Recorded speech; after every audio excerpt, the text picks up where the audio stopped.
Welcome back to Conversations with Cabral. And before we get started, I want to introduce our special guest of the week. Every single Thursday, we bring on a guest expert. Nick Pineault is on today. Nick is considered to be one of the experts in the EMF-based space. He wrote a book on EMFs and is constantly keeping up with 5G and other modalities. Nick also is one of those people to give you specific and actionable steps that you can use in your life in order to reduce your EMF exposure to be able to cut down on just one more toxin in the environment that begins to fill up your rain barrel. Nick and I had a great conversation. I've actually been looking at Nick on the podcast for about a year now after he wrote his book just some time ago, and he did not disappoint. I know you're going to enjoy the show. Tune in, let me know what you thought, and take care. Welcome to the Cabral Concept, where board-certified naturopath and integrative health practitioner Dr. Stephen Cabral shares how he was diagnosed at the age of 17 with a life-altering illness and given no hope for recovery. It was only after studying and traveling all over the world did he discover how to combine ancient Ayurvedic healing practices with state-of-the-art naturopathic and functional medicine to fully rebalance the body and re-energize it with life. It's time to discover how to get well, lose weight, and finally feel alive again. And now, here's your host, Dr. Stephen Cabral.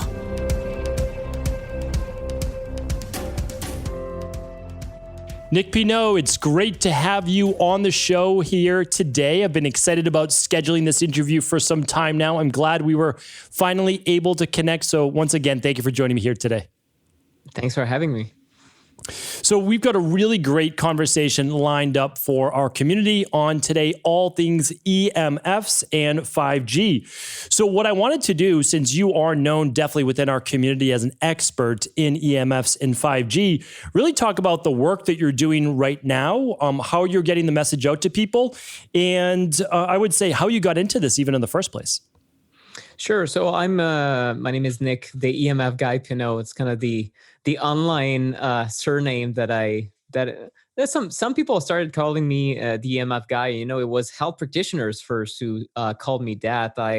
In 2017, I authored my book, The Non-Tinfoil Guide to EMFs. And that same year in August, I was at the Mindshare Summit. I don't know if you're familiar with it, but you have hundreds of health practitioners mainly, and people who want to help each other grow their functional medicine practice or online business. And I did a speech on the stage for 5 minutes about 5G.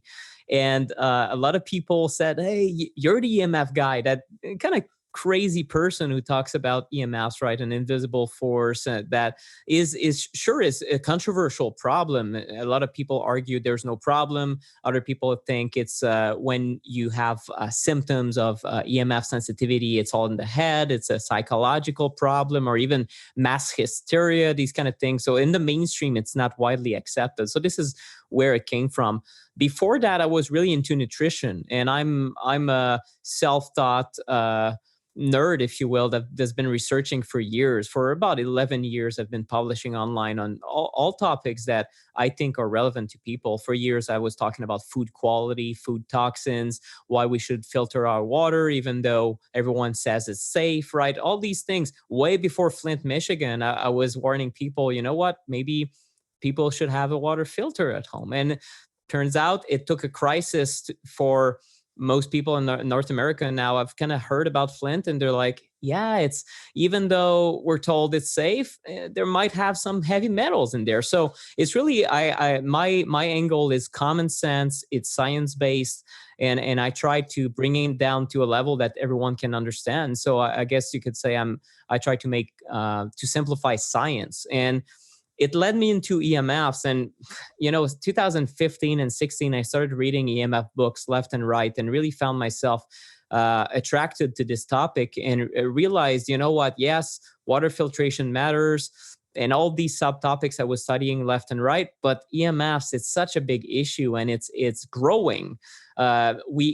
We're starting to get, let's say, into the 5G craze in 2017. Now it's being rolled out in a more serious way. But one thing is sure, the average cell phone user is not just now exposed to a cell phone. It's the Wi-Fi.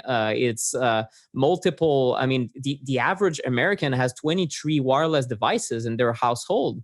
So it's not just one thing. It's not just cell phone dangers now. So I'm personally very concerned about the multiplication of all these sources of what essentially could be called now, I prefer the term over EMFs, electropollution, if you will. So, right, we all know that air pollution is an issue. In fact, there's several million people every year, according to WHO, who die from air pollution alone, from respiratory diseases and extra cancers and whatnot. It causes all sorts of chronic diseases. We know that. And we know that, well, when the air is bad, you should watch yourself. And even in Montreal, sometimes we have smog that is considered pretty hazardous. In certain regions of the world, I went to Thailand, and for months you have bad air because of the burning season. And my wife got sick, my kid got sick, almost got sick. So you see the effect. But when it comes to electropollution, we don't immediately see the effect. And you have a fraction of the population, those sensitives, if you will, who really have these symptoms. And I've been fascinated and equally concerned about the fact that doctors who treat these hypersensitive and say that in their clinical experience, these hypersensitive people do not have a psychological issue, but a physical one. They're kind of ignored or even repressed by mainstream science, where you have a lot of psychologists who say, no, it's probably a psychosomatic thing where people believe their cell phone will kill them and they have a nocebo effect and they have these symptoms because of fear, right? That's just not what we see. And there's, of course, a huge industry behind it. So it's why I guess I'm always looking for what's the next big scandal, because there's some justice to be brought forth. And that's really what I stand for is, all these industries, whether it was tobacco smoking, asbestos, or PCBs, or all these toxins that for years, if not decades, the industry denied the risks or even hid the risks at some point. Even, same thing with Monsanto and all that, that craziness around glyphosate. Same thing is happening with EMFs, where you have a lot of corporate interest tainting the science, where even regulators like the FCC or Health Canada in Canada are prefer the status quo, do not change the EMF guidelines, do not change the rules, because everyone is making money and there's scientific uncertainty, so we should just keep things going. In reality, what we should be doing, according to independent scientists who study the topic and have been begging governments worldwide to do something about it, they say, well, it's the opposite. Precautionary principle dictates that if there's scientific uncertainty about EMF dangers and some medications that we might be in trouble, let's err on the safe side of things and try to reduce levels of EMFs. But that's the opposite of what we're doing at the moment, rolling 5G and then multiplicating our use of wireless devices. Yeah, I completely agree with everything you're saying right now. And part of the hard part is that, like, for example, you mentioned water. You can get a water filter. I have a Berkey water filter at home. When I come to my office, if I don't bring water, I run out of it, then I'm going to buy some spring water and a nice glass bottle. I'm going to do those things. And those are fairly easy where I am right now. If I've been overseas, it's not always as easy. But the big thing with EMFs is that you can't escape now. Like, that's the hard part, is that you go to a cafe, you're in your house. What are you going to do? Not have Wi-Fi? And so in my office right now, I actually have hardwired my Wi-Fi, or there is no Wi-Fi. I'm hardwired in. However, I'm in a building and there are people above me with Wi-Fi. There are people below me with Wi-Fi. So it's inescapable for the most part. There's certain things that you can do. We'll talk about that a little bit later in the show. But the other thing is it's invisible. So when I was in China and I was doing one of my internships and it rained that day and it just knocked that pollution right down to the ground and it was filthy. People were having difficulty breathing. You could notice it. So that's real smog. But with electrosmog or electropollution, as you're calling it, and we just, terminology is just a little bit different. It's the same thing. You can't see it. So that's the challenge for a lot of people. And not everybody feels it, or it can start to just build up, or they feel it in certain circumstances, like not when they're at home, but when they're in the office, because there's so many people with so many different devices and I believe that it's neurological a lot in nature, because our nervous system is electric. It is always firing, and it starts to then affect children, which I want to talk about now too, with DNA and IQ and studies. So I would love to get your take on the science behind EMFs, because the only way that people are going to take this serious is to understand that this isn't made up. This is a real thing, and there is actually some science behind it showing all these different irregularities and the diseases that people can end up with. So if you could talk a little bit about that, and even some of the ones that are done overseas, since there's much more study and research being done over in Europe than there is in the US. Yeah, there's essentially zero researchers in North America working on EMFs right now. There's a few exceptions, but essentially none. The latest study that was done in the US was actually one of the biggest in history on EMFs. It was the NTP study, where US taxpayers paid anywhere between 25 and 30 million to have it done. At the end of the 90s, the FDA was mandated by the US government at the time to study the possible link between cancer and cell phones. And they wanted to find, with curiosity, with I think genuine curiosity and genuine, like, looking for the truth, is it causative? Could we increase brain cancer if we let this technology roll out to the entire population at a time where very few people use a cell phone? It wasn't as the market wasn't as saturated as today, where, I mean, most kids these days use a cell phone. So what happened is the results came in. The final report was basically 2 years ago already, the fall of 2018, and basically what they found is that there's a clear evidence that it's a carcinogen. So for the NTP standards, this is the highest level of certainty that you can say this agent is a carcinogen. What happened next is that basically the FDA had mandated the NTP to do the study, because the FDA itself doesn't have the scientific expertise to study carcinogens. And after this entire 20-year saga, the FDA director now in 2018 said, well, those results on rats, they don't really apply to humans. So they swept it under the rug. And in reality, when you ask scientists what they think of that statement, well, it's completely unscientific thing to do, to say, because the golden standard of studying carcinogen is always on rats and mice.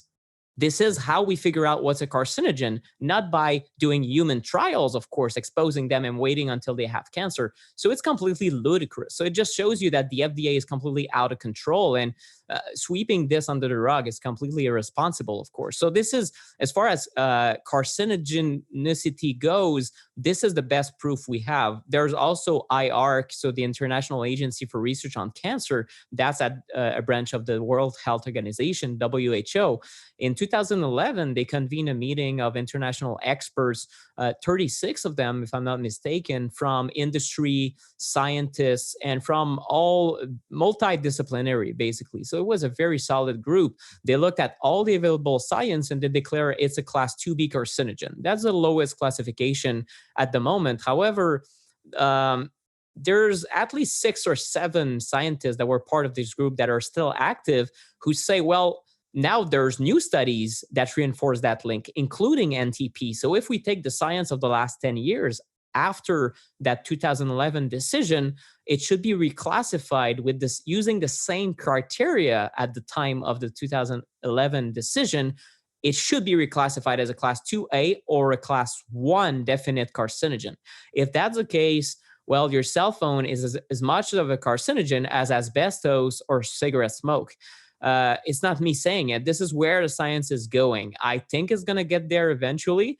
There's a lot of denial on all levels that it's not the case. But of course, we're talking about long-term effects, obviously, but still very concerning, because if there's only a mere fraction of cell phone users who are going to be eventually killed by a glioblastoma or debilitated by maybe complications from an acoustic neuroma or a parotid gland cancer or some other neck cancers. Who knows? All the cancers that could be related to cell phones. A lot of them have not been properly studied. Well, it could represent millions of people.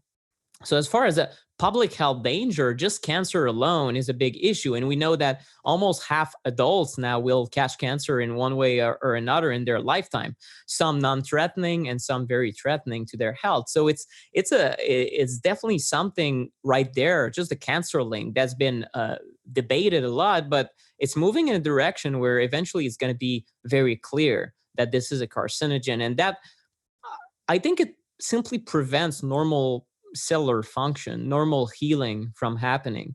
So if you're already maybe predetermined or have other risk factors for cancer, you're a smoker, or who knows what the other synergies are, probably other environmental toxins, that's for sure. Maybe you're more likely, your cell phone kind of adds to this toxic synergy, if you will, and maybe can accelerate the development of cancer. Who knows?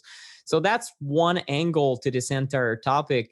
A lot of independent scientists have been very frustrated, to say the least. Some of them have lost their careers studying EMFs because their results from their studies were inconvenient. Ole Johansson from Sweden was, let's say, gently pushed into retreat by the Karolinska Institute in Sweden. That's one of the most prestigious institutes of science in the world, with, I think, the most Nobel nominees in the world coming from there. And they are, let's say, financed by a lot of big telecoms in Sweden. So they said, you know what? Stop doing this. So now he's a scientist working all the time on EMFs, but he has to basically ask community for money. He doesn't have any funding from universities or governments. So it's in the numbers, we can talk about more than 250 independent scientists have signed a series of different appeals to the United Nations, to different governments worldwide, to different regulatory agencies, saying, you know what, we don't know what's the extent of the damage we have from electropollution, but we know that we don't know. And that's the concern. The concern to me on a daily basis isn't really about what's proven as far as EMF damage goes. It's about the uncertainty, namely with children. And we can go there in a few minutes. But basically, you have you have pretty much a scientific consensus among independent scientists who are not from industry, not financed by governments, who have basically a big conflict of interest because they sell the frequency bands to telecoms. I mean, the Canadian government has made probably 8 to 10 billions this year selling 5G. So it's a lot of money. So even governments cannot really be completely independent from this because they are pro-industry. They want to develop 5G or future technologies to stay relevant, to stay technological as a society. So even them cannot really be trusted to be independent. If you ask independent scientists, most of them are concerned. In fact, it's I would say the majority of independent scientists are against 5G. And that's not what you hear in the mainstream news. You hear that a few quacks, a few random scientists that are disgraced in the corner there are against 5G and they are crazies. And then the real scientists from institutions, they say there's no problem. That's not the story at all. So it's really a story of people who have a vested interest in the industry, prefer to keep things going, and they say, let's say they have a bias towards no effect. And then the independent scientists have a bias, a strong bias towards, I think, telling the truth to the risk of losing their careers. And that truth is we need more science, and that the way we're rolling out technology is simply unsafe and unethical in the end. That and we do know that it can cause leukemia, it can cause brain tumors, it can cause certain things that we know for sure. It's just we don't know necessarily the exact dosage and for the exact person. Correct. So that's the scientific uncertainty. Is like, well, is it kind of like fluoride in your water? It's like, well, it's at that dosage, it's not going to kill you. But what happens over time? Well, no one's ever done that study, or this pharmaceutical looks to be okay, but it's never been studied when it's been mixed with these other half dozen pharmaceuticals that people are often on and what that does to the body. So I agree with you. I mean, there's definitely a link between EMF exposure. So we're talking about, probably should have mentioned this in the beginning, electromagnetic frequencies, electromagnetic radiation. And what we're talking about is its actual effect on the DNA in your body, the signaling of your body, the replication of your DNA, potentially affecting the telomeres, potentially creating inflammation in the body, somehow though affecting both adults and children. I'd like to move towards children now, though, because it seems to have a much greater effect. And obviously that makes sense. Smaller bodies, less developed, still growing. But the effects that some of these studies have looked at, again, I'm more familiar with the ones from Germany, showing how it's affected school-age children. If you could talk a little bit on that and how it affects kids, that would be great. For sure. I mean, so the first thing to think about is immediate risks to the head of children using cell phones, because of course, everything we talked about and the cancer risk has been assessed in adults. But the reality is that you have a lot of kids who use these cell phones these days, way more than the average person thinks. There's been a survey in 2015 by the American Academy for Pediatrics, and that's an extreme example. But in certain poor neighborhood in Philadelphia, you had 75% of 4 years old, right? Four. My Elliot's going to be 4 in like a year and a half. That's crazy to me. They owned a cell phone. They personally had their own cell phone for security reason. I would think if I'm a parent in a poor neighborhood, there might be violence or uncertainty, drug users. You don't know what's going on. Call me if you have troubles, right? Or call the police. That's cool. The problem is these machines are still tested on a mannequin head equivalent to a 6'2" man who weighs 220 pounds. So the penetration depth of the EMFs emitted by a cell phone are calculated on that mannequin head. If you take a 4-year-old, the penetration goes all the way through the head and not to a few inches or a few centimeters deep. So it's completely different. And, researchers like there's Dr. Om P. Gandhi, who's one of the pioneers behind the SAR testing, specific absorption rate, where they look at how much radiation is absorbed into that mannequin head and how much it raises temperature. That's the current standard, and it's completely nearly useless to assess biological effects. In reality, that's another story. But the short story is that if you look at, well, how much would the SAR be if we test a 4-year-old? Well, it's way, way, way past the safety limit that of what the FCC considers safe, quote unquote. And even that is way insufficient itself. So we have a big issue, right? Because the way we test cell phones have nothing to do with the average cell phone user. In fact, if we take that mannequin head, it is bigger than 97% of the 97% of Americans. I was just going to say that's nowhere near the average size, right? At 5'6" to 5'8" worldwide. People. Yeah. You have 3% of Americans who have a big head like this, people who are probably men that are 6'2" and above. I mean, that's a fraction of the population. I'm 5'4", right there. I'm in danger compared to that other person. And who knows exactly what the danger zone is. So we don't know exactly. More uncertainty and more proof that the way we test cell phones has nothing to do with reality. That's a big issue. Yeah. If at least we had transparency and we said, well, looks like kids are using it now. It's 2020. Kids are using it, and they're using iPads and right next to their faces, and they're using maybe Bluetooth devices now, and whatever. They might have a Fitbit at 5, and I don't know exactly what parents are buying these days. I'm not buying these things, so I don't see other parents. I want to judge them either. Most of them have no idea, but we're left in the dark about these health effects. We know that it hurts fertility in men. Right? We know that Cleveland Clinic and Mayo Clinic, it's not conspiracy theorists right there, or quacks or anything like that. Very prestigious, very mainstream institutions. You have researchers and fertility experts at both of these clinics and research institutions that have said, you know what?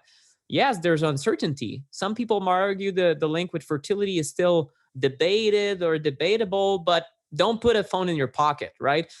We can already take action. It doesn't cost money. It doesn't do harm to take the phone out of the pocket. It costs zero, and it's just a matter of habit. So as a preventative measure, we should do that. Well, now let me ask you, what happens with a young man, 4-year-old, that has a cell phone in their pocket, and then they grow until teenager and adult years? If it hurts adult fertility, it might hurt, I don't know, like normal hormonal development. And then if we look at kids these days, are they in amazing health? No, it's the opposite. We have the worst health in mankind's history, with chronic disease that's rampant, autism, and this and that. So we're also, all the discussion around EMFs needs to take place in a context where we're facing a humanitarian crisis of chronic disease in the Western world that is worse than in certain non-developed countries or poorer countries, where these guys are okay until we bring the junk food and the modernity to these countries. Yes. Then they become obese. Then they become diabetic and hypertensive. It's also the cell phones. So it also, the context is, we need to apply the precautionary principle even more aggressively, because we don't know what we don't know, and we're in deep trouble at the moment. It's costing trillions of dollars in the US alone to try to treat all the chronic disease.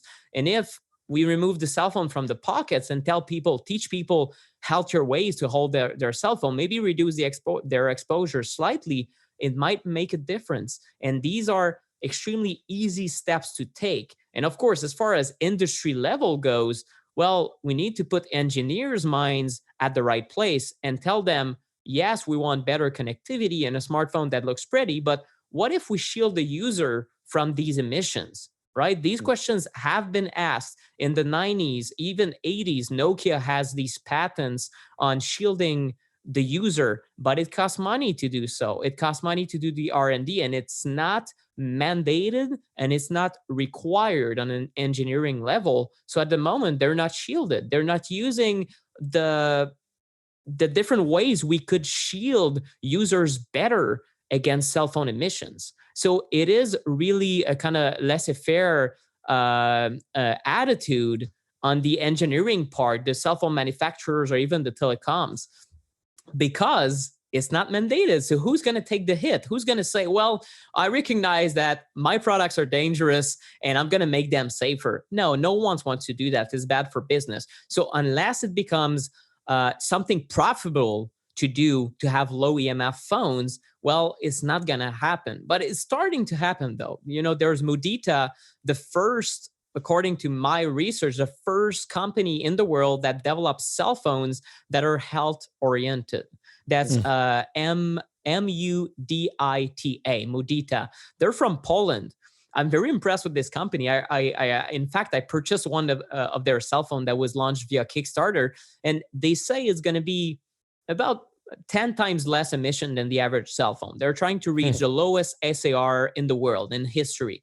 And that's a start, right? Doesn't necessarily mean your cell phone is completely safe, but at least they're health oriented. They're also minimalistic. Your phone won't ring all the time. They don't even have a video function, I think. So you cannot really, it's not a smartphone, right? You cannot get that addicted or distracted to your cell phone. That's another societal problem we're facing.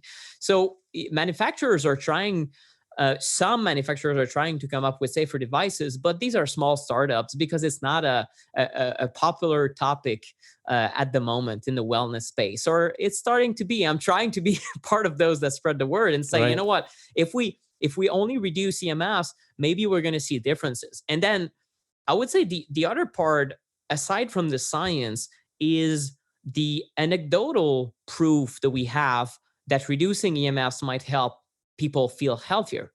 And the proof that we have is through functional medicine doctors mainly, because usually these are the ones open to the idea of telling their patients about EMFs, reducing EMFs in the bedroom, especially, and seeing better results in whatever they throw at their patient. So that's one anecdote where EMF aware practitioners do these steps with their patients. People report better sleep. If you report better sleep, lower blood sugar, lower risk of all-cause mortality, better and healthier aging. I mean, overall, if you just increase sleep, you increase a lot of things as far as health goes. It's very precious, and most people don't get enough sleep and enough quality. We already know that if you're listening to this podcast.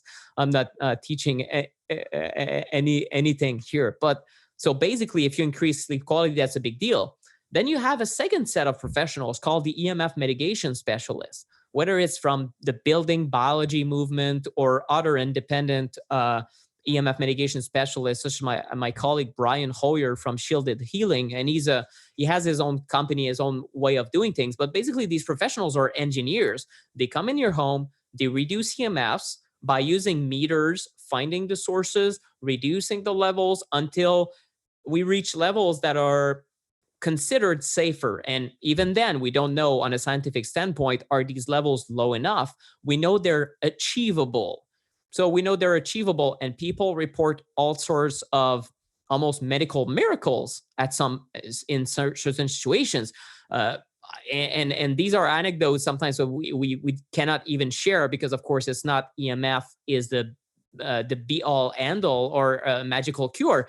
What we're doing when we remove EMFs is merely coming back to a more normal electromagnetic environment. We're not doing anything fancy. We're just going back to normal. It's just going back to fresh water that is not tainted. That's normal too. Going back to normal food. What is it? Well, from the earth, no pesticides, and in a soil that is rich in microorganisms and minerals, right? So that's simply going back to normality. So it's not a pill. It's not something we add that's modern and trying to be fancy or created by the medical establishment. It's just something that's normal. Well, these professionals see dramatic differences, especially in those who feel personally that they have more sensitivity, but even in people who don't. And that's the thing where we have a course we've created for hundreds of families around the world. We have people from China, from the US, Canada, Europe, every continent, and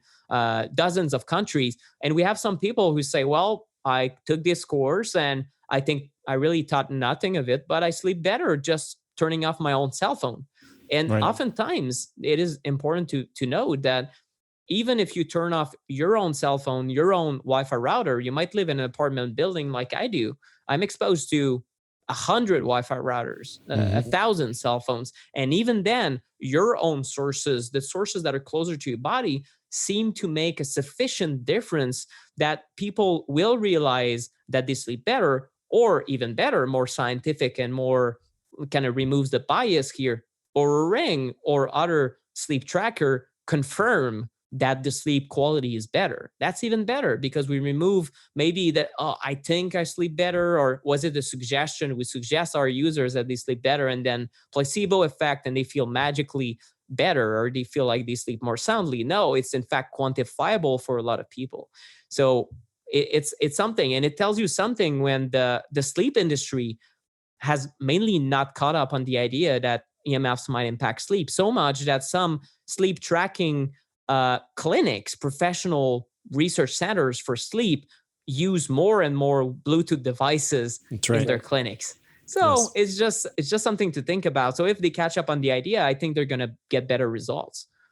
No, I agree with you. And by looking at, I mean, you have to really, it comes down to foundational based principles. So something that I've always gone back to in my practice is there's a lot of fancy things that people use, fancy devices, all sorts of different unique supplements. All of it's great, Potentially, but only if you're following foundational principles. I just call them first principles. Like in science, you have first principles. You have to say, okay, well, if we know this, then this too must also exist or not exist. So it's really difficult to be healthy, and it's really difficult for, I always make fun of coenzyme Q10, great product, but again, it's not going to be night and day in terms of your energy or even taking B12. Of course, if you're B12 deficient, then it could make a big difference in your life in terms of anemia, et cetera.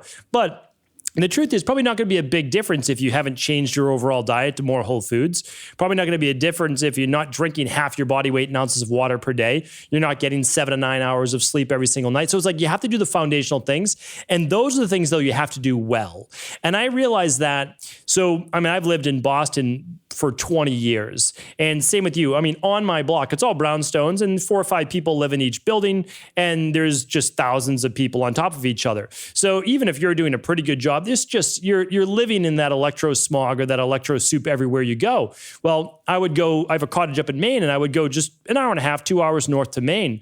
And yes, there is, being in Maine, all of those different things, but it's different because I have no TV there. There is Wi-Fi, but it's just down in the basement. You can connect to it or not. It's not that strong. My neighbors are kind of far away.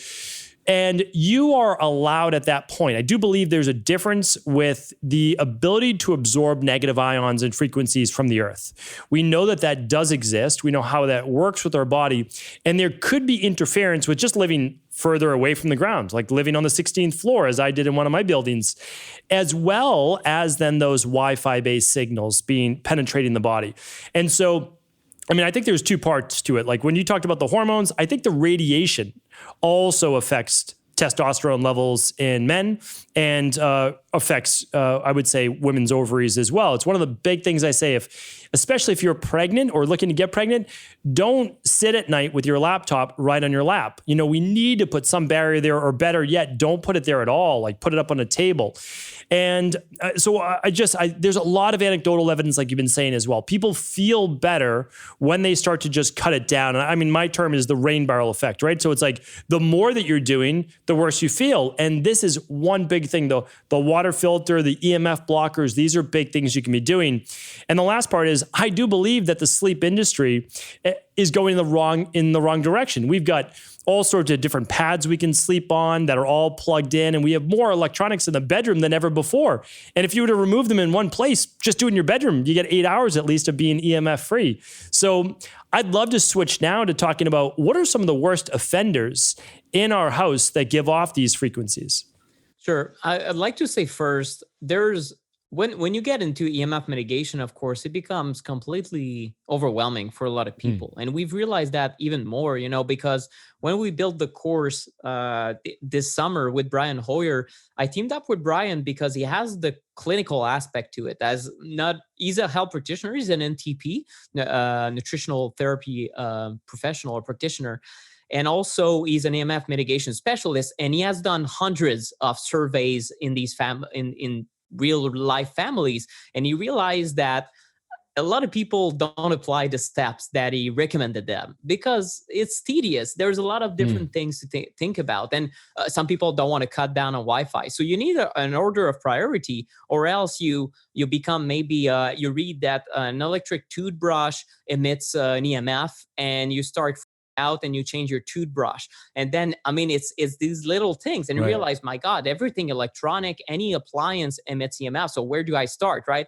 It becomes completely crazy. So we've come up with something very simple that is the treaty system. And the treaty system is simply 3 words. The first one is downtime. And that's the first priority, because EMF seems to impact us more when our nervous system tries to calm down. That's especially at night. It might also be while you're eating a meal, for example. Maybe you're reading a book or relaxing in a sauna, or maybe doing yoga at home. All right. A lot of people work at home like I do, and I do my training here in this room. So if you're exposed to these EMFs while you're doing calming activities, your nervous system might stay in that sympathetic nervous system mode and not fall into parasympathetic rest and digest mode.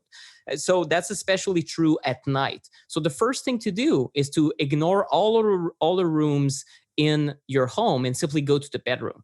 You look at the bedroom first. You look there, and can you find wireless devices? If you're not sure if something emits wireless, look for a sign of Bluetooth, for example. I was in a hotel room more than a year ago. I haven't been traveling, obviously, this year that much, nothing. And some Bluetooth devices, even if they're not actively plugged to your cell phone, they're always looking for a Bluetooth signal. You might have an alarm clock. You might have the Bluetooth thermostats.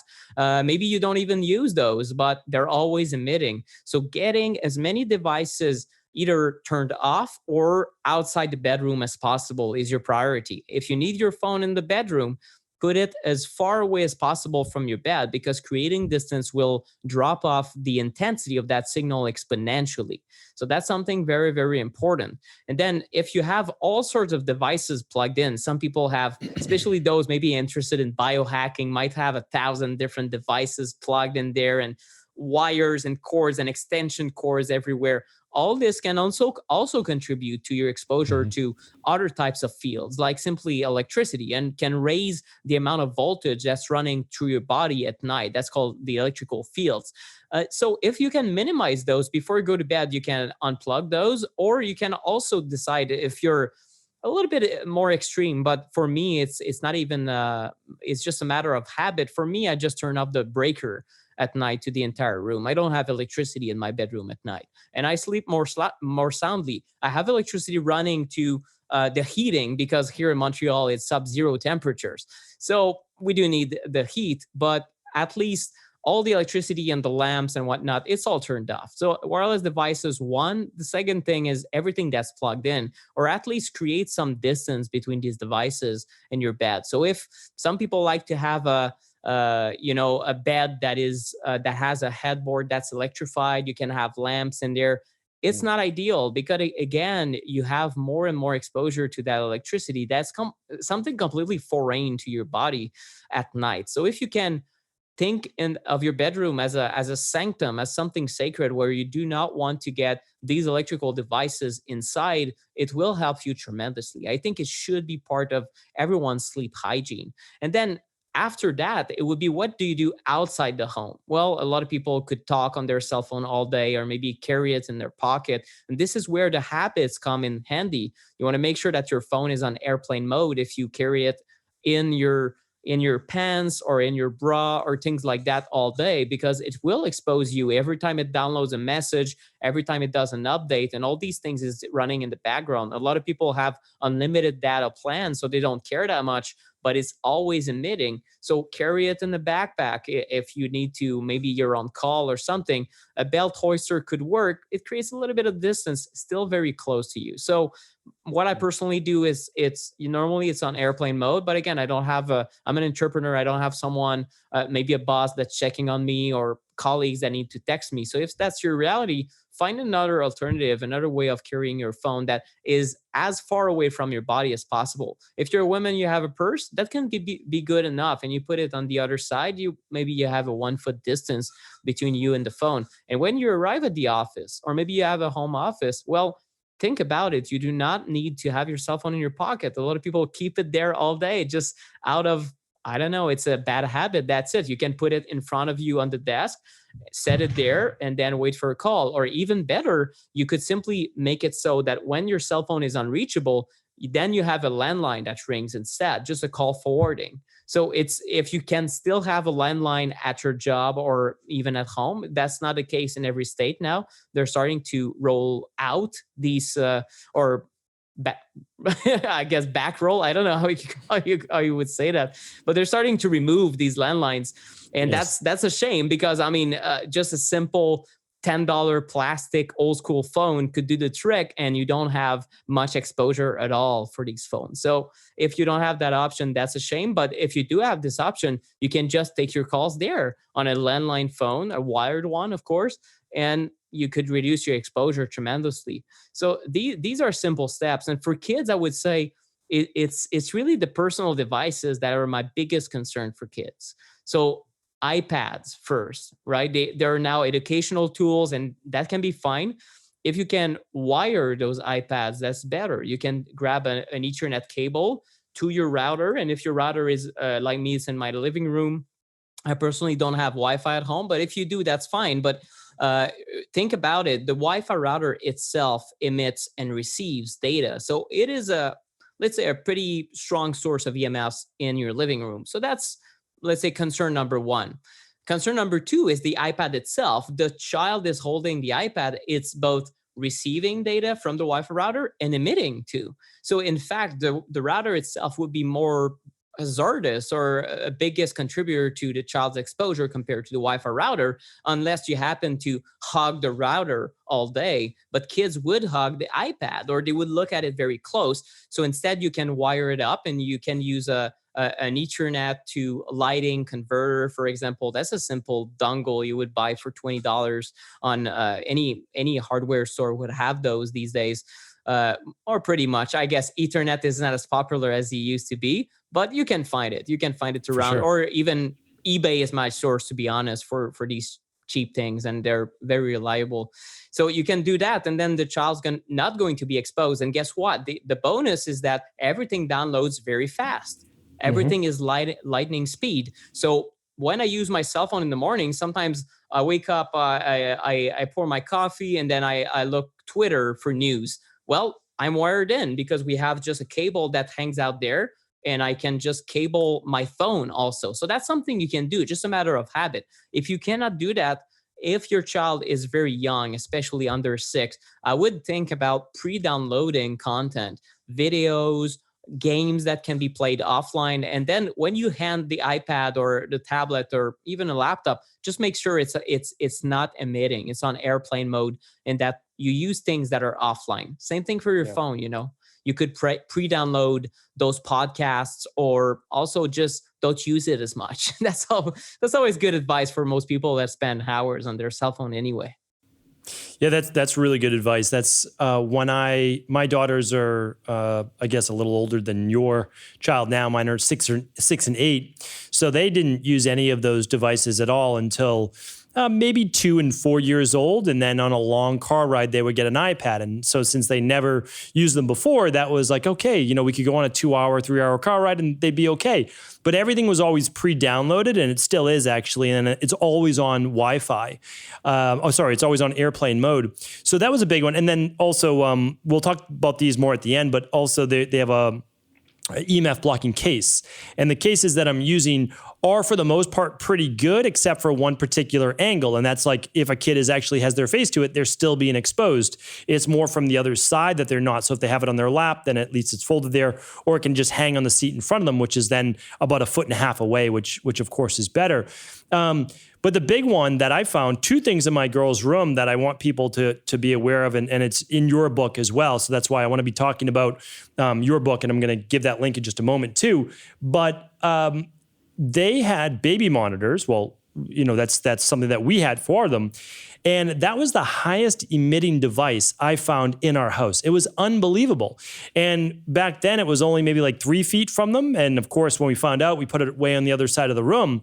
But also the other big thing was their beds, just those little toddler beds in the ground. Their head was, my girl's heads were right near the outlet. And even though there's nothing plugged in, when I checked the outlet was still emitting the EMFs. So that's a big one. Unfortunately, right now, we're not able to just kill the power just to one room. So just making sure that if your child's head is next to an outlet, that you take that bed and you put it somewhere else. I don't know if you found that as well. If you move it 1 feet, 1 foot, it would make a big difference in the electrical field. That's something you can do. If you cannot do it, maybe the child could sleep the other way. But yeah, the head right next to the outlet, same thing for Elliot. We're able to kill the power to both the bedrooms at night. But if it wasn't from that, maybe I would have to change the configuration of the room. And it's difficult. But you're right about the baby monitors. Most of them are equally as powerful as a Wi-Fi router.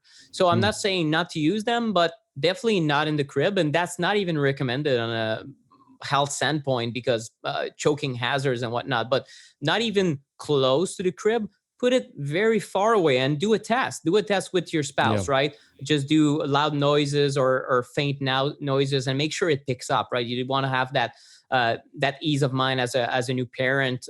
Sure, that's a good idea to use those if that's what you want, but make sure to put them as far away as possible while they can still pick up. And if you have a new constructions or maybe you're doing works, you can always find options that are wired. So that's something to consider if you want to modify your home and can afford to do so. Some people can have these Ethernet cables run from your router to maybe a hub where you have multiple plugs, and you can have one of these Ethernet cables in the kid's bedroom for, let's say, a baby monitor / camera. You could have one for your home theater, for your TV to go on YouTube and whatnot. You could have one in your office. You could have one in your living room. And that's something where a lot of people don't think about it, but that's something that can make your life easier. And I think there's a future where we're going to have Ethernet capability on every plug, every outlet. There's a new standard that's coming, a new type of USB. I don't remember exactly the standard, but it's in the works where every outlet is going to have this USB port, but it will also be Ethernet while being something you can charge your phone into. So automatically you plug your router in, let's say, the main hub that goes to the entire home, and then you would have Ethernet in every port. Yes. That's something that is futuristic, and it's not, I don't think it's downgrading. I think it's the opposite. Imagine if at any point you can plug in any device in any outlet and you have an Ethernet cable.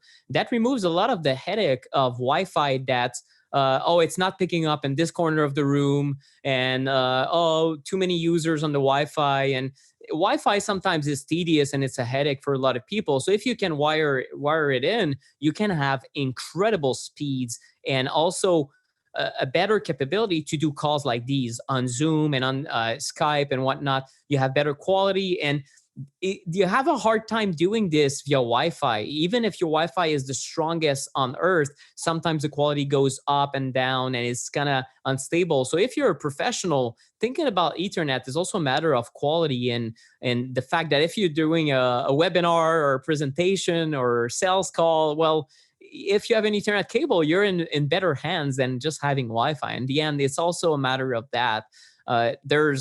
It's a big perk to have Ethernet, and you won't go back. Once you have it in your office, you'll be very happy that you did. So, and it's funny that you mentioned that, because I didn't know anything about this before 6 months ago. And I love health technology, but at the same time, I only use devices like this Oura Ring where I can put it on airplane mode, essentially. But in my house in Maine, I have very poor Wi-Fi. So, but I didn't want to bring repeaters or other things throughout the house because I didn't want to make it worse in all the different rooms. Plus, I'm cutting down on the actual power of my Wi-Fi in the first place. So what I looked into, though, and what I found was what the device that you're talking about right now, mine is called the power line device. And what happens is you plug your main router, which has the most strength, into the outlet. And the Wi-Fi then runs on electricity, which is pretty wild. So now every outlet in your house has the capability to pick up Wi-Fi if you plug in the other device. And then all of these devices are hardwired. So both of my girls, their school is completely virtual right now. So they have to be on a computer. So what we did was, instead of them having Wi-Fi on the computer, because everything's video, they're now hardwired in with Ethernet cords to these power line devices, it's pretty cool. So I thought that was a great way to mitigate that. And just as you said, the Wi-Fi is so much faster because you're plugged directly into that modem. Well, so, we recommend in the scope of our course, that's actually a good solution that's in between. We prefer it over Wi-Fi, because what you're doing with Wi-Fi is that if you can pick up Wi-Fi in a room, it means Wi-Fi is filling the air. So You're bringing pollution in every room. And if you want more coverage, essentially what you're telling is, I want more pollution in every room, right? I want that pollution. So to cut down on this, if you have it in the wires of your home, so that power over Ethernet, that's a good idea. That's a good replacement. And then if you have a device, and that's if you're on your cell phone, you have cellular service and maybe an unlimited data plan. If you're on your cell phone, you're going to be with data, so with a cell phone tower somewhere outside. And if you are with any device, you can wire it in.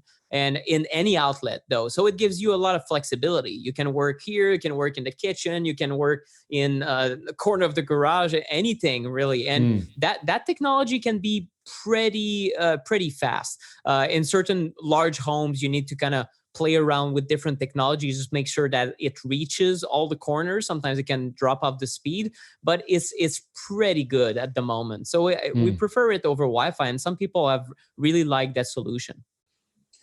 Yeah, and we still keep it out of the bedrooms. Like, that's a big thing. We don't even want it to be picking up the Wi-Fi in that wall. So that's still just kind of a prerequisite.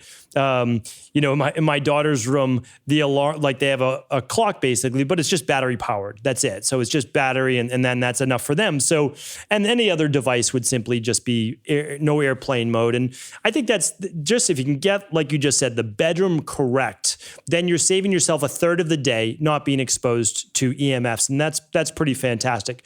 I want to move over to potentially some beneficial EMFs, which is very strange. How could EMFs potentially be beneficial? And, does one negate the other? But before I do, I'd like to get your thoughts on microwaves. So I've read research back and forth. I read the old Russian research from way back in the way, which is when they just said, we're not even allowing these microwaves to be kind of produced.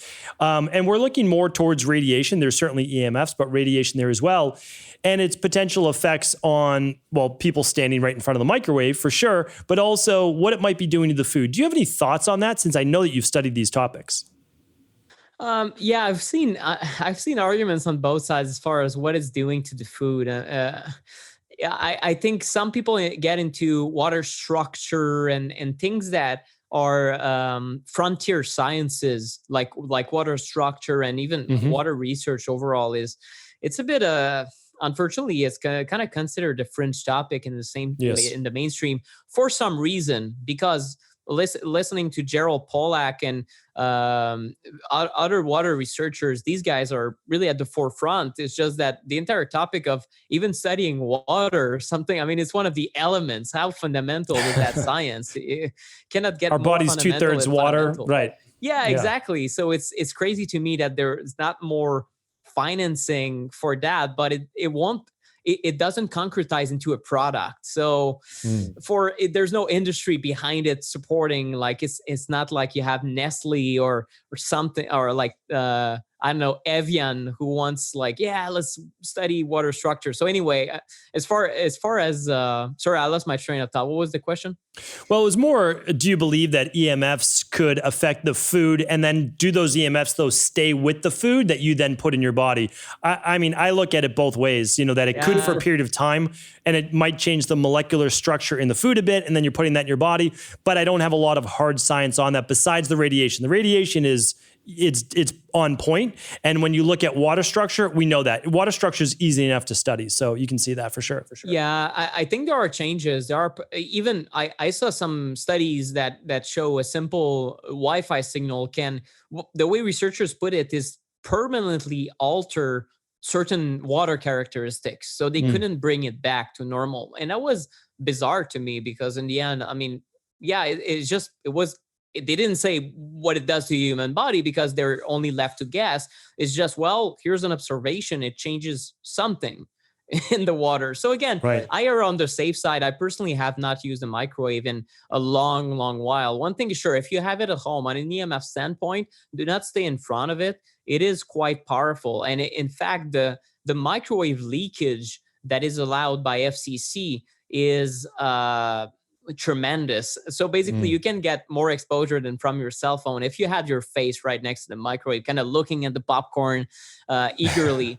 Don't do that. I know I've done it in my youth. I don't know if it led to something, but if you do it here and there, again, think about, I didn't even state the treaties, what they are, but it's downtime, distance, and duration. So these three things you need to think about. So distance, if you have your microwave there and you still use it, fine. If you create distance, you're fine. And then duration. If you think about your microwave and you say, oh my God, I'm concerned, I have it in my home, Nick, what should I do? People panic. And then I ask them, well, how often do you use it? And they say, oh, I never use it. I say, well, okay, well, there you go. Or if you use it for popcorn once every 6 months, don't worry about it.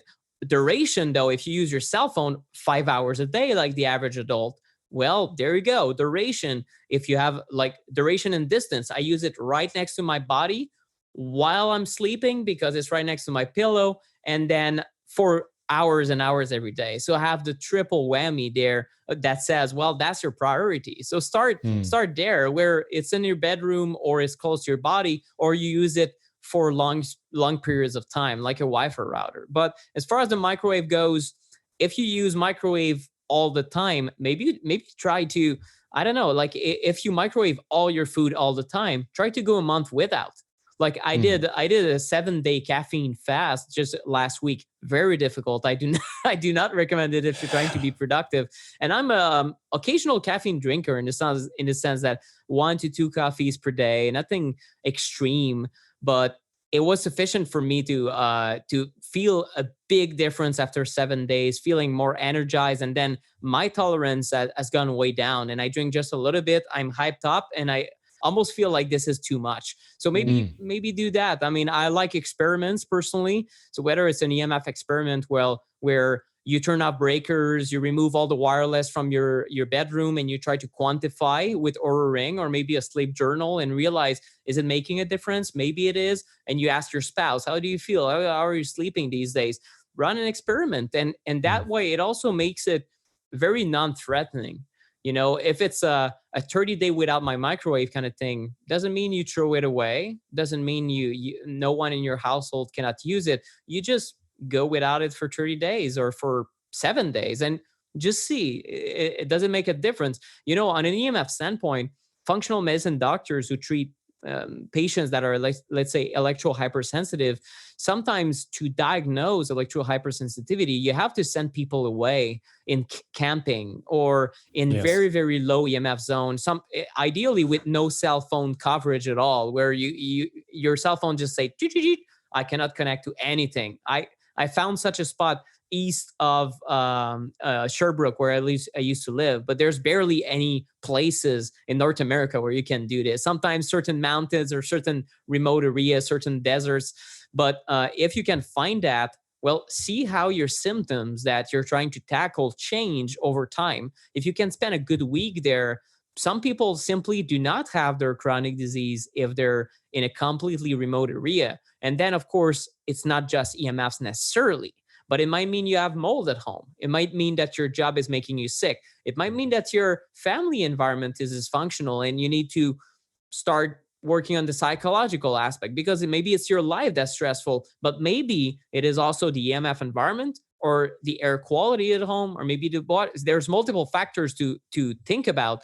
But if you feel way better outside your home is sick. It's not necessarily you.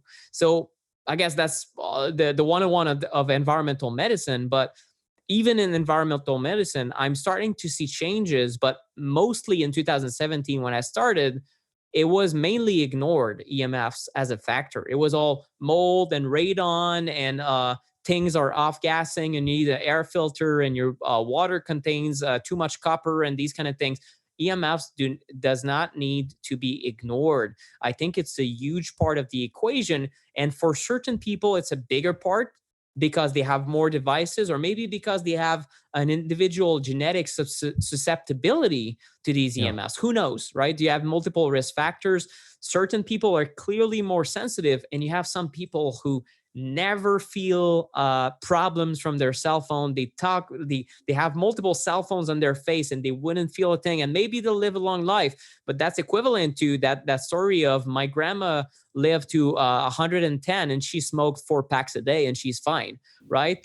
Yes, you can find exceptions, but you're gonna have a slice of the population who feel sickened by it. And if you ask functional medicine doctors or researchers like Magda Havis from Trent University in Canada, she says, well, you've got a third of all the population who has mild to moderate symptoms of these EMFs at the moment. According to her experience, she says 3% of the population is heavily affected.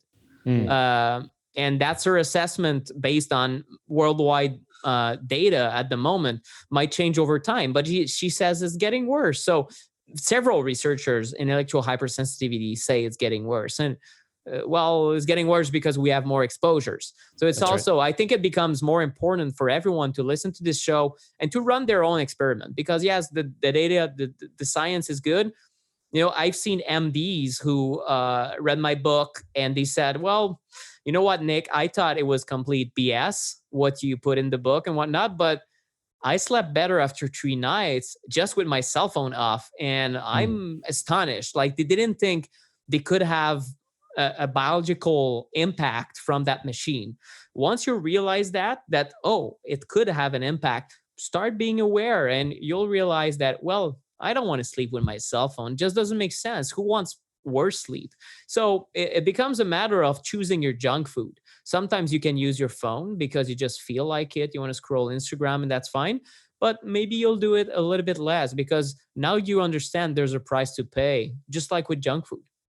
For sure. No, I think that's really good advice. And, for me, it's the people that seem to always be the most susceptible to EMFs are the people that are highly sensitive individuals overall, or they have compounding issues, meaning like they don't have the metabolic flexibility, meaning the overall cellular flexibility to be able to deal with one more onslaught on the body. So smells get to them, mold gets to them, chemical sensitivities, food sensitivities. I mean, if you have a lot of these things, it's highly likely that EMFs are bothering you as well. So if you can't remove yet all of the mold exposure that you have, get rid of the foods you're sensitive to, get rid of the EMFs, lower your exposures overall so that you are empty in that rain barrel. You're beginning to lower your exposure. And for everybody in general, it's important, but some people, they're just so stressed, and this is one more big stressor for them. So I think it's a great thing to look at. One question that I had for you in particular, since you are an expert in this particular category, is infrared saunas and PEMF mats. These are two things that have good science behind them for heavy metal detoxification, for inflammation. There's multiple NASA studies on PEMF mats, but they do produce EMFs. And, you're always trying to weigh the benefits. And for me, it's like I go back and forth, like, well, they have EMFs, but the exposure is big, but it can also do this.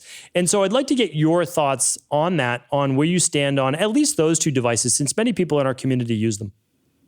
Yeah, well, and what is known in the science, of course, is that researchers who study PEMF or whether it's photobiomodulation or different types of infrared emitting devices or saunas or therapeutic devices, microcurrent technology, all sorts of EMF-based technologies. I use the TENS unit for my vagus nerve and kind of shoots me a little bit of voltage in the ear. And I'm like, well, yes, it's an electric shock and it works for me. It made big change in my digestion and calmness. And so it works. Of course, they're studied in a high EMF setting. So you have the bad EMFs if you want, and you have the good beneficial EMFs. And the study outcome shows benefits. They didn't do a no EMF sauna with the infrared versus a high EMF sauna with the infrared and looked at the outcomes. I'm not aware of anything like that. So we don't have a comparison to say, well, what if we have a sauna like Sauna Space, for example? That's arguably the lowest EMF sauna out there. There's Sauna Space and there's Radiant Health Sauna.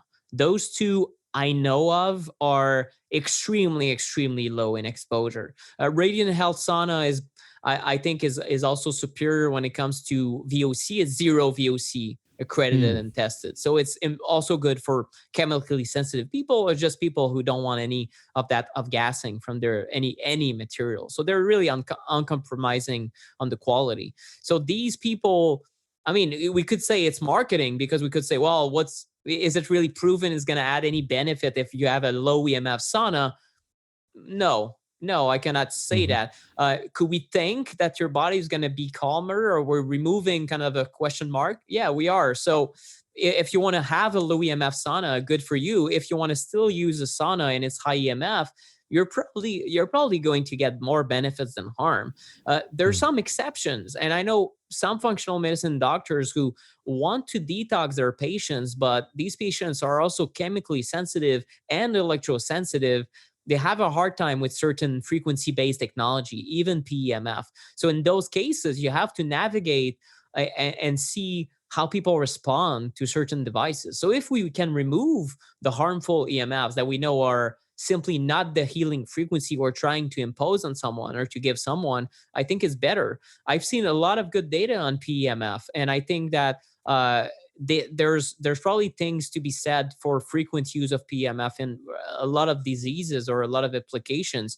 I wouldn't discount these technologies at all. To the contrary, the thing to be noted, though, is that these things use, I was using the TENS unit. It uses a very smooth wave. It uses a very precise 250 microsecond pulse that I can set, and my practitioner sent me. And then it's modulated at 5 hertz.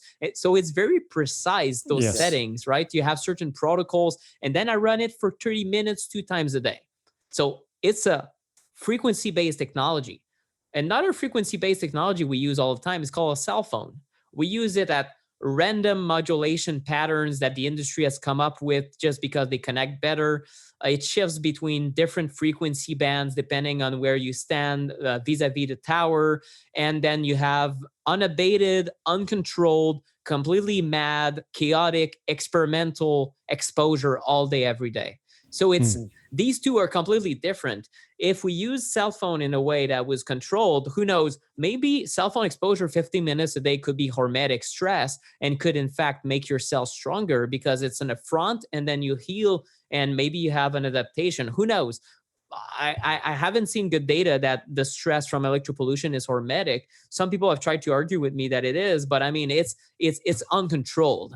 And you might be exposed to an electrosmog that is completely different from me, or even my neighbor could be exposed to a completely different. So it's hard to decipher who's exposed to what, because now we're all exposed to so many different devices that it becomes nearly impossible to study.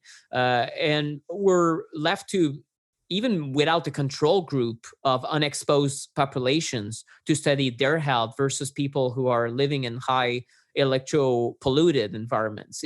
You'll be hard pressed to find natives who live in the middle of jungle and kind of see, is their biology better, and then multi-factor this in with their diet and different things. So it's very, very complicated to try to argue with that. But as far as the frequency-based technologies go, I think they're great, and I think they could probably, I mean, if you are more robust, if you have better mitochondrial health, if your sauna and your red light therapy and your PEMF and your frequency-based technologies make you a healthier individual, then you probably are more resilient to your environment.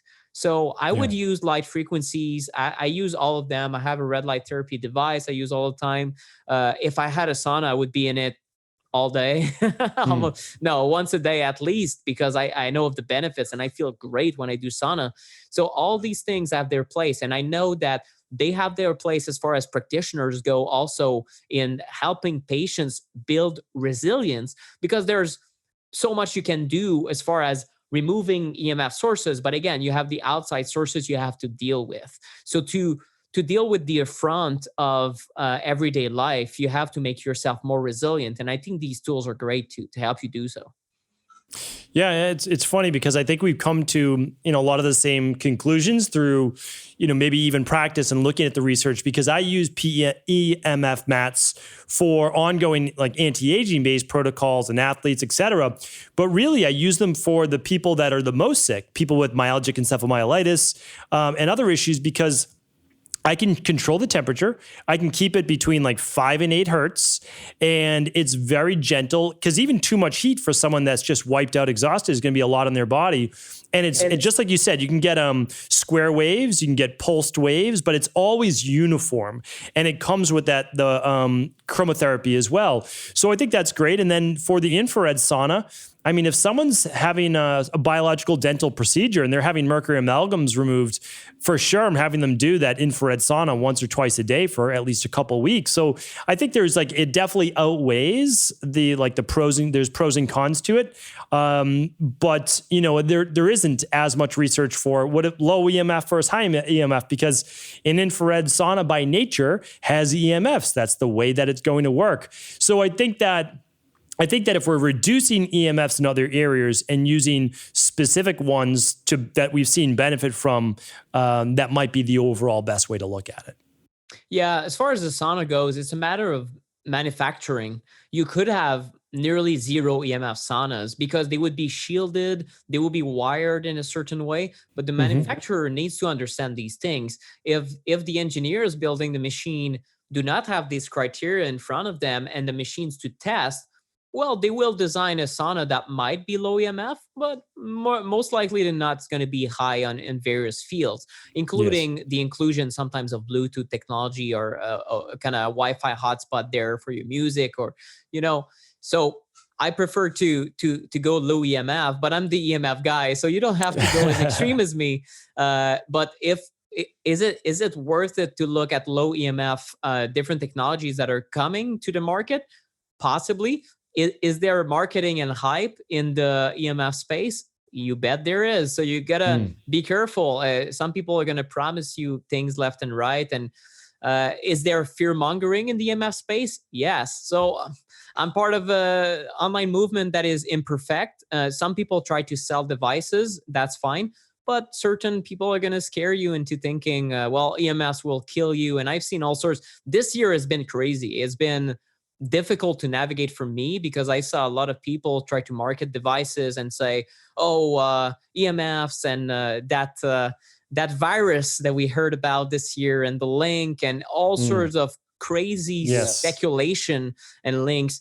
It's been difficult for me because I've been in it for years, and now this comes like this, and it kind of taints the message a little bit because it became crazy. For sure. A lot of it became crazy, but a lot of people made that link, and there might or might not be a link. And some serious researchers looked at how likely are you to die for a respiratory virus if you are exposed to more EMFs. And some people like Magda has said, well, you know what, EMFs can impair your immune system to some degree, and that's a correct observation based on the data, according to my opinion.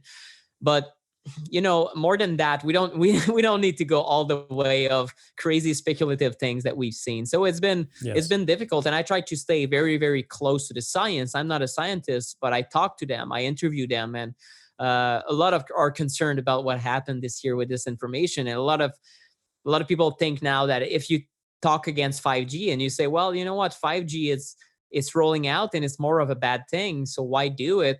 And now you get placed in a certain category of fringe people, or you're anti-science and whatnot. And I think it's just not the case. There's a big difference between claiming all sorts of things about 5G and simply saying we should adopt the precautionary principle on an agent, a potentially carcinogenic agent that we introduce to the environment. That's completely different. But a lot of people in the mainstream have a hard time making the difference between those two discourses.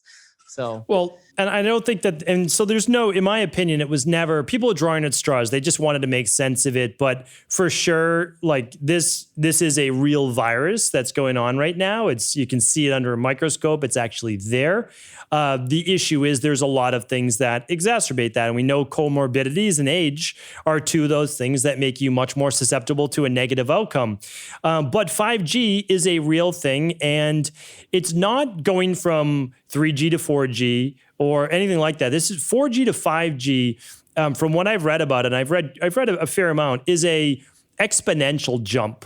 So we are now increasing the strength of the signal, but not necessarily in length from what I've read, meaning it's stronger at its source, but not as through penetration and length. So there'll be more 5G towers, more 5G kind of hotspots.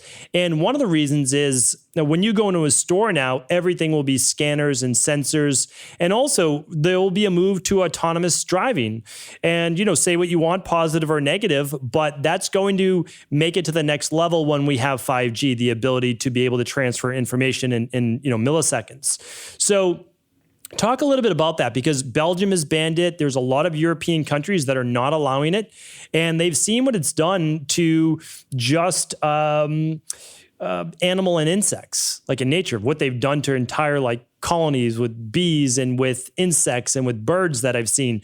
So I know that we're kind of moving towards the end of the show and we've kind of saved a lot of this for the end, but we're not going to be able to stop it. Like that's just the thing. I've requested not to have a smart meter put on my house and they said, okay. But 5G is going to be all around us. So talk a little bit about that. Then I would like to end with, what can we do? Because there is so much that we can do that we don't have to live in fear. Yeah, sure. Well, 5G is the 5th generation of cellular networks. And it's, to me, in a very simplified way, it's more and more of a bad thing. There's 5G and there's the Internet of Things. And these things are closely intertwined, but a bit different. So you have the cellular network, so more cell towers. Yes, you have more intensity.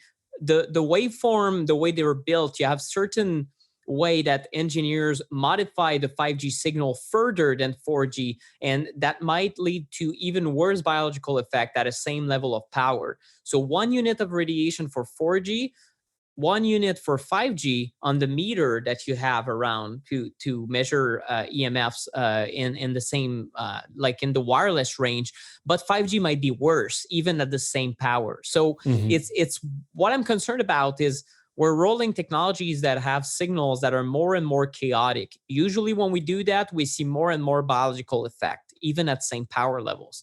Then you have the millimeter wave use that is in the higher frequencies, and there are more concerns about that.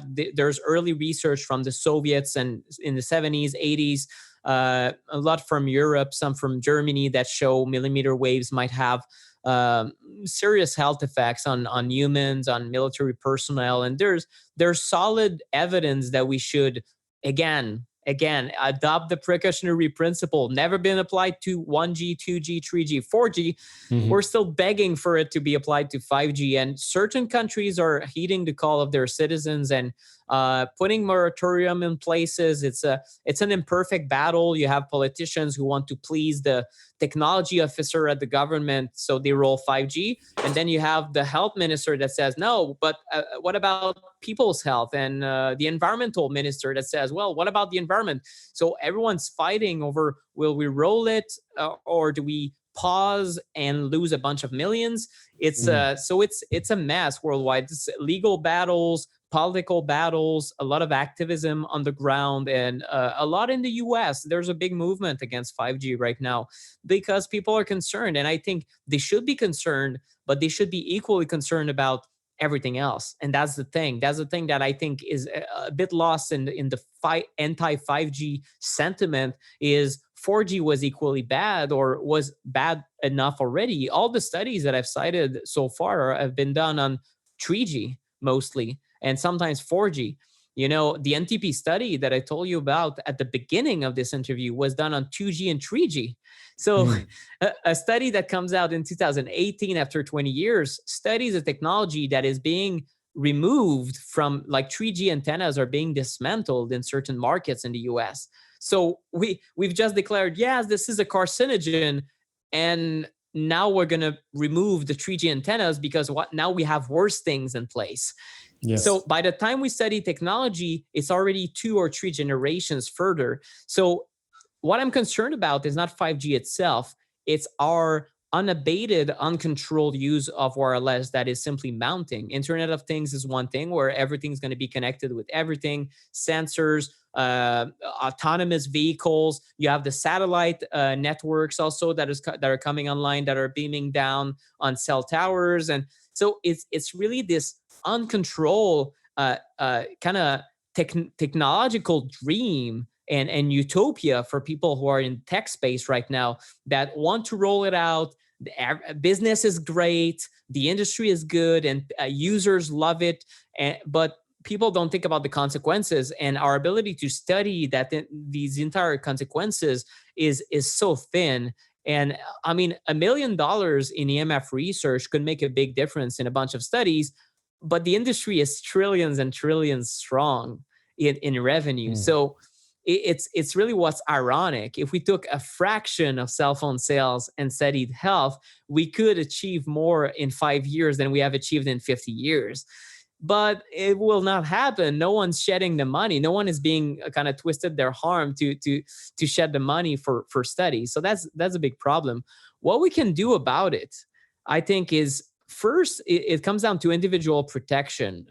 Use your phone and devices in smarter ways. Try to reduce levels. Run your own experiment. And if you're convinced that this is an issue, talk about it, and talk about it calmly with people you know. And you don't have to get into all sorts of politics and say they're trying to kill us. And also, oh my God, the stuff I read online that is so extreme, right? Even if you think that, you don't have to share that. You can think about politics all day, but just say, I've tried that and I sleep better. And the person will go, oh, wow, well, I might try it too.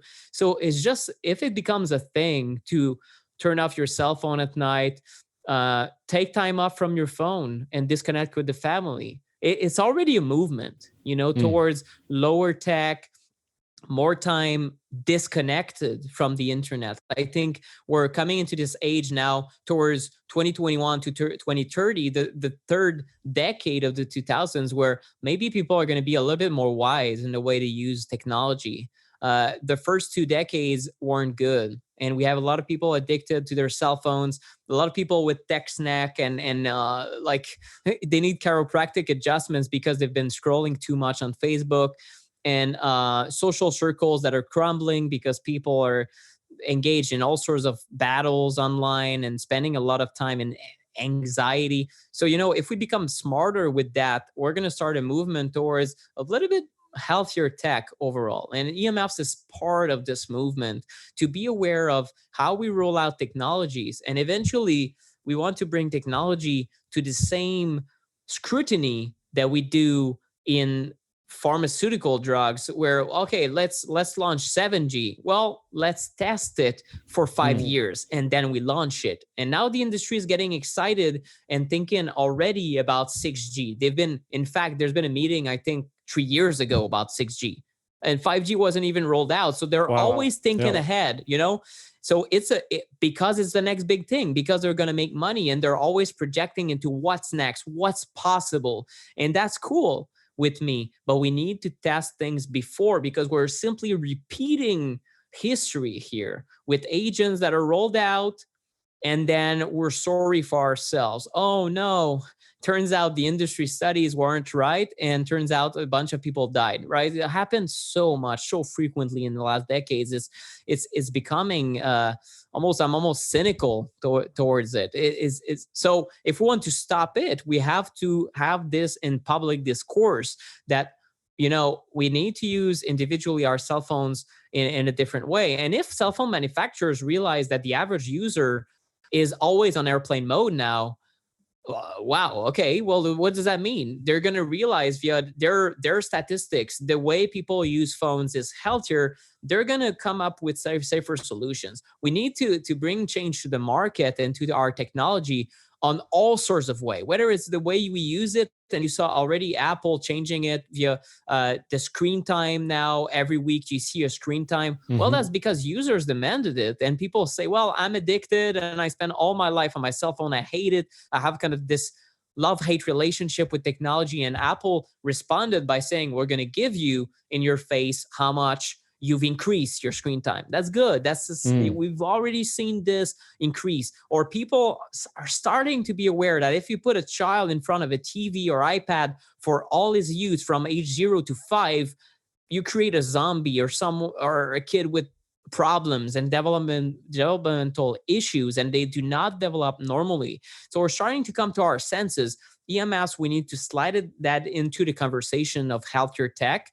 And I think it's going to progress once people start putting this movement forward. And I like to think that it's going to do like the gluten-free movement. And yes, there's a bunch of marketing in there. And I mean, became tainted from the originals in the 80s who were already gluten-free. But at least we've discovered that a lot of people suffer from celiac. And now these people can live healthier lives because they know what's ailing them. But it was more of a grassroots movement, people saying, I want stuff gluten-free. And then eventually, I know you had big giants like Johnson & Johnson's or food companies that said, okay, we're going to do gluten-free now. And we're going to do certified gluten-free. And that's fine. if we ask that from Apple and Samsung and Nokia and whatever, it's gonna happen. But it's really how we change this entire topic. I agree. And I appreciate you being on the forefront for all of us, representing our beliefs. I mean, which is all about keeping our bodies healthy and not saying no to technology, but just using it in a much smarter way. So thank you so much for being on the show today. I'd love to be able to let people continue this conversation, find you online. You have your book, The Non-Tinfoil Guide to EMFs, which is a fantastic book. I've had that book for a couple years now, definitely dog-eared and shared that many, many times and on our Friday reviews. But what are some other ways that people can connect with you? Sure. Well, there's my main website, theemfguy.com. I have a podcast called Smarter Tech, where I interview scientists, engineers, inventors, activists. It's about EMFs, but also about beneficial technologies. I talked about infrared saunas and all sorts of things that are related to EMFs and to the tech space and to health and to personal interest topics. And I also have a course with Brian Hoyer, and that's called Electropollution Fix.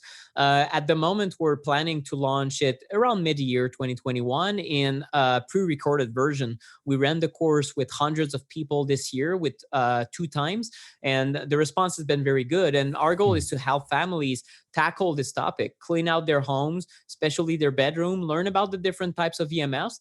And most people who take the course are very happy to learn this information. And in the end, most people feel better or sleep more soundly. And that's really what we're trying to achieve, is not perfection, but reduction in EMFs and then ease of mind. If that's a topic that you're already convinced about, and sometimes people have anxiety over it, like, oh, I'm exposed to towers and where do I start? This course was the answer to that. Try to calm people's mind to say, okay, we're going to give you okay, what's your priority in the bedroom? What do you do exactly? How do you plug this in? How do you do this? How do you do that? And it's a very practical course that's going to basically teach you all the way from zero to EMF intermediate, if you want, or and show you all the steps you need to take to protect your family. That's really great to hear. I'm definitely going to link all of these up today in the show notes. Thank you again for joining. Hopefully we can have you for a part 2 sometime in the future. Take care. Sure, I'd like to. Thank you. Thanks so much for just tuning in. And before you go, I want to share with you right now over at Equa.life, we are giving away our very popular 20-ounce tumblers. Think of these as the EquaLife Yeti. It is your ability to carry around your hot coffee, your hot tea, and keep it hot for hours at a time. Or put your smoothie in and keep that smoothie cold for hours at a time. Right now, it is completely free on all foundational based nutrition products. For all details as to what all of those products are and see if you qualify, head on over to Equa.life, EQUI.LIFE, for your free 20-ounce tumbler.